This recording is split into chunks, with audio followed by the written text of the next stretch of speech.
It's on. Let's do it. Welcome to the lounge. Yes, at the end of another week, it's really cold outside. The sun is shining though, but you wouldn't know when you go outside because basically I'm freezing. I'm trying to grow a beard actually to make myself warmer. I've got goose pimples on my goose pimples. And with me today is the one and only Lord Anthony Dunkley, to my far left and on your right hand side, as we come to the running of the Lucy Beale saga. And quite frankly, at this stage of proceedings, I don't really care. We'll also talk about the Grammys, which I do care about because I love my music. We'll also go Football League. It's a tremendous weekend of Football League matches. There's some great matches, especially in League Two. And of course, it is the final of Celebrity Big Brother. And what the heck is going on there? I have no idea. And you care about that? Well, I don't, but the market's really interesting, isn't it? I mean, I'm gobsmacked. I don't think the layers know what they're doing, and I don't think the people who are voting know what they're doing. I'm going to kick off with racing. We've got a bet for you in the 9:15 at Wolverhampton on Saturday. It's the final race on Saturday. It's trained by Stuart Williams, known as one of the biggest of the small traders, gambling-wise, when the money is down for a horse. And if Mr. Soprano doesn't win this race off top weight, I'll be flabbergasted. He'll only get 2-1, but he's going to win it. Simple as that. Actually, you don't even need to bet on anything else during the lounge. Just bet Mr. Soprano, 9:15 at Wolverhampton, and go to sleep on a Saturday night with a big grin on your face. I'll take that. Yeah? You happy? Yeah, as well, not carry on. And that's the lounge, yeah? Well, you might as well go. Exactly, yeah. Unless, of course, you have been following the majestic Mad Dog in the past year and a half here on the easyodds.com videocast, because he has a tremendous level stake profit. You cannot beat this man, and when you can't beat him, you join him. Correct. Celebrity Big Brother. Yeah. Live final tonight as we speak on Friday here in the lounge. Katie remains a favourite 7-4, but two big movers. I mean, Callum's 11-5. Yeah. Where does that come from? And Cheggers is 6-1. Can Cheggers still win it? The public's favourite. Can a nice guy win it? It's difficult, isn't it? I don't know if you saw yesterday's episode, but they threw in James Jordan, the nasty man from last year, and he said to keep his face, I don't think Nice can win it. And what a tit that man is. And coming from him, I'd rather be Nice than James Jordan, to be honest. I'd rather be anything but James Jordan. I'd rather be a tortoise than not James Jordan, to be honest with you.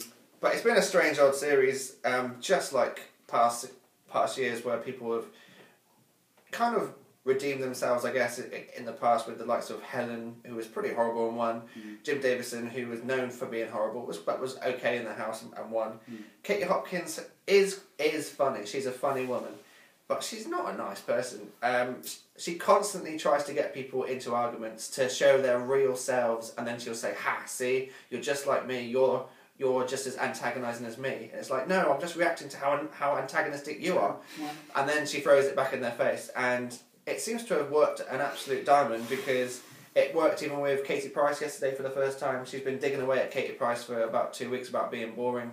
And eventually Katie said, F you, I'm who I am, and I'm being what I'm being. And now you've got me into an argument. Probably the last person in the house who hadn't had an argument with Katie. Absolutely. And then Katie played a very good game of crying at the end of yesterday's episode, because she was liked and she wasn't sure how to deal with the fact of being liked, because she's just not used to it. No, she isn't.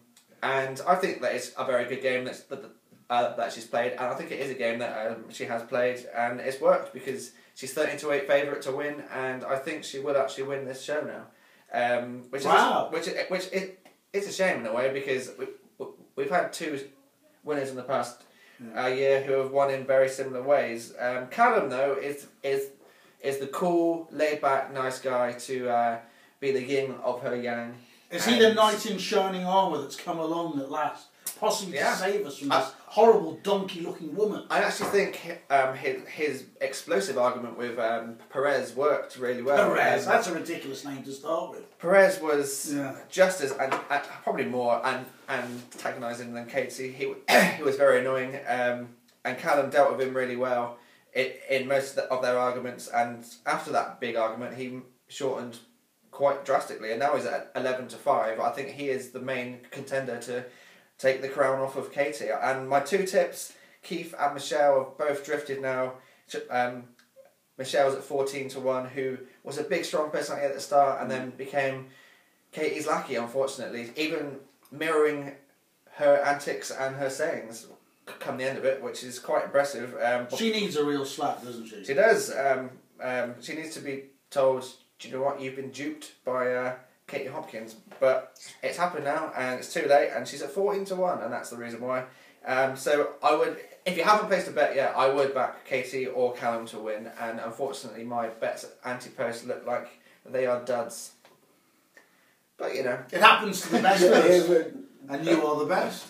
But there you go. But a level stake profit throughout the year tells you that long term, if you follow us in the lounge reality with the Mad Dog, and if he continues to grow his beard, yes, he could look like Sir Chris Bonington, who was the first climber to conquer Mount Everest. There we go. So I'm going to call you Sir Chris from now onwards, unless you shave that thing off.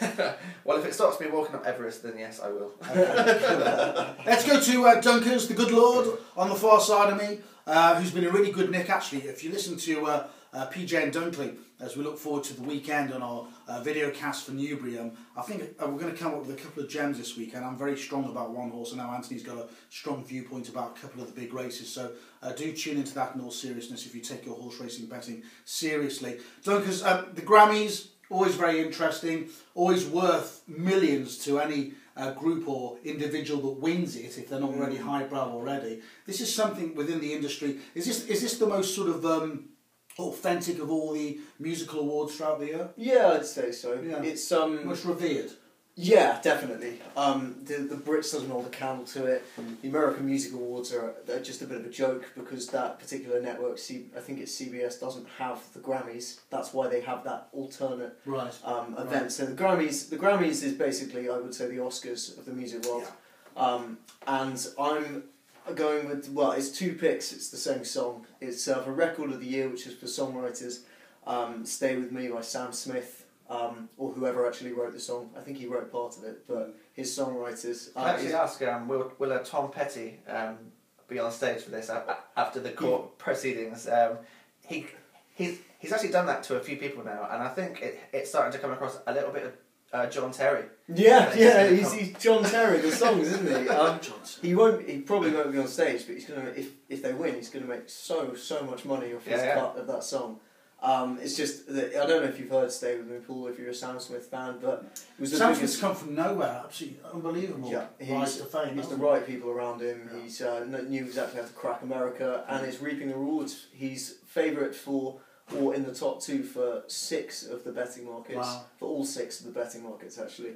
And it's a fantastic song, one of the best songs of last year, and I think it's going to win Record of the Year, for which it's evens, and Song of the Year, for which it's 4-7. Facing most of the same rivals, and I wouldn't be surprised if they both won. So it's going to be a really great thing to watch. Some great performances. The English have a really strong hand in it, with Sam Smith, Ed Sheeran. I think English music is in really good nick, and the Americans love us. I mean, I'm not a great Ed Sheeran fan, but I can see he's a genius because he writes the songs, the lyrics, the music, he sings it, he plays an instrument, I mean, he does the whole lot. And he writes for others as well. He's not a false bird, is he, as well? No, my teenage kids, they think he's great, and apparently he's fantastic live as well. He is, and those two guys as well, the right image emitting as well, which is always a positive. So you think that even money should be odds on? I definitely think it should be odds on. In fact, it is odds on with most of them. You can get evens with a couple, but I think both of them are very, very solid, and I would play. Grammys then, this weekend, and plenty of books on easyodds.com. Go and have a look. As per normal, we're back to league football this weekend. Some tremendous Premier League games. Have a look at the Premier League video cast. Tom the Power Pal in great form, his usual miserable self, but he comes up with a few absolutely marvellous bets. And Simon Blueblood Hopper, of course, is our esteemed editor. We bow down to him, Hopper. Is also on the video cast for the Premier League as well. But let's have a look at the Football League. Some great matchups this weekend, Ross. Really good. League 2, Shrewsbury versus Southend. I fancy a bit of that. Yeah. But where are you going for your bet? What's the big one? Well, it's the big one in League 1. It's first versus second. It's Bristol City against MK Dons. It's an absolutely huge game. And I'm going to bet with my head here and not my heart. And I'm going to go with a Dele Alli goal. He's been in the news, of course, for his £5 million move to Tottenham. And they've immediately loaned him back to MK Dons, hoping to get them promoted for the first time to the Championship. Which, as a franchise club, I am a little bit annoyed about. Yeah. But disgraceful. Those views aside, Dele Alli this season has been an absolute find from their youth system. He's got 12 goals from central midfield, which is actually the most in his position of any of the 72 clubs in the Football League, which shows you how well he's done. And these two teams met at Ashton Gate earlier in the season. It was 3-2. Goals are pretty much guaranteed in this game because both teams will go out to win. Neither side know how to play any other way. And actually, Bristol City have only kept 3 clean sheets in 17 away games this season, and whilst they win a lot on the road, they don't keep many clean sheets. So Dele Alli has a very good chance here of scoring at 9-4, which I think is a pretty good price. Anytime. Okay, wow. Lovely. What about over 2.5 goals? Did you consider those? I did, but it's actually odds on. So I think this is a lot better value. So Dele Alli to continue being newsworthy on Saturday at Stadium MK. They call him the VFM football tipster. That means value for money. They're Sky. 9-4 is the bet. Plenty of odds against bets, as I say, on the Premier League videocast, which brings us to our final betting subject matter here on The Lounge, which it isn't really, it's just a studio. But we called it The Lounge because sometimes where we just like to escape the bedlam of the office out there, come in, relax, take a phone call, maybe have a drink, just slither back and... Slightly. Let's talk about death, let's talk about murder, let's talk about gory things in life. No, we're not going to talk about Ed Miliband. Let's talk about who killed Lucy Beale. We are now coming into the home stretch. Market keeps forming and reforming, but we're still having some mad moves, aren't we? It's been a crazy week, Paul. I have to start with the live episodes are coming up for a week long, starting the 16th of Feb with the 20th, the culmination of what I've been talking about for what feels like 3 years. Are you excited now? Are you just drained and wanted to finish? Everyone is saying, come on, just why has they been dragging it so long? But I like the anticipation. I like how they took a break and they're coming back. I think it's good. Well, it's kept me watching anyway. Brilliant. I would advise getting your bets on now if you're going to back something, because the market moves, they're either going to be extremely positive or extremely negative. So I wouldn't wait until your selections are out to 100 to 1, because I'd say they're less likely, and I wouldn't wait until they're into 7 to 4 from about 14 to 1 or something, because then it's not worth it. So I'd stick with something now and just stick with it. Just go for that. The big moves, Paul. Jay Brown, who was originally who once caused that landslide from 100 to 1 to 3 to 1 when someone had like £2.50 on him in Doncaster. £2.50. Yeah, exactly, £2.50. He drifted out to 16s, but now he's back into 6s. Is he? With lots of people saying the theory that his girlfriend Abby, one of my bets, is covering for him, and he actually killed her, and he was also on the bus where she was seen getting off and him following, so he's a solid one. Bobby Beale, 8-year-old Bobby Beale, this shows EastEnders for all it's worth. He's as low as 5 to 2. Now, I've got a theory about all this, right? Yeah. Do you remember Death on the Nile? No. Have you not seen the film? No. Right. Where basically, the end, Poirot finds out that everybody killed. Oh, you think it's like I think it could be a mass thing where they've all dug the knife in. There's going to be so much outrage if there is. There are dead heat rules. There are a couple of scenarios where if those scenarios come up, people are going to be so pissed off. For example, if she died of natural causes, people are going to stop watching the show. So it's unlikely, but it's a theory, and it's good as my theories. Okay. Bobby Beale as low as 5 to 2, but 9's best price with Bet365.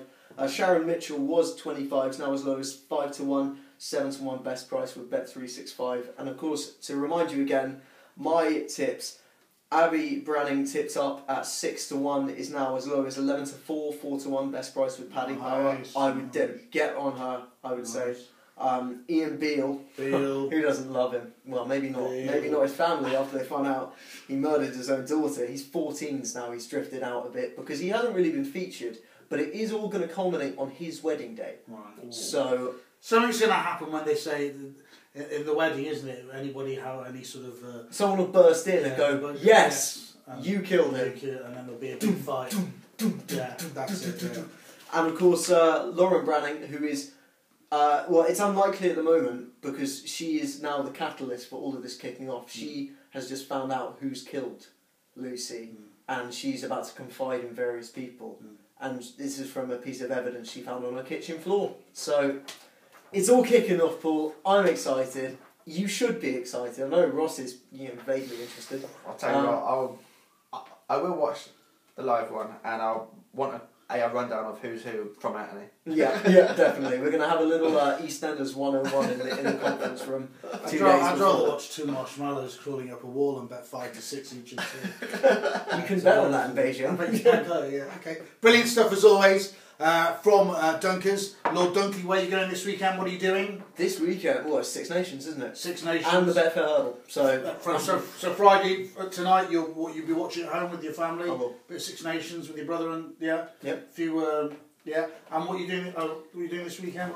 It's my joint birthday party because the person that I was supposed to be having it with couldn't do it last weekend. Right, so you've doubled up. I've doubled up. I'm going to Rowan's in Finsbury Park to do some karaoke, which is going to be brilliant. There you go. So if you want to spare your hearing, don't go within 5 miles of Rowan's, not Finsbury Park. Ross, what's your karaoke song?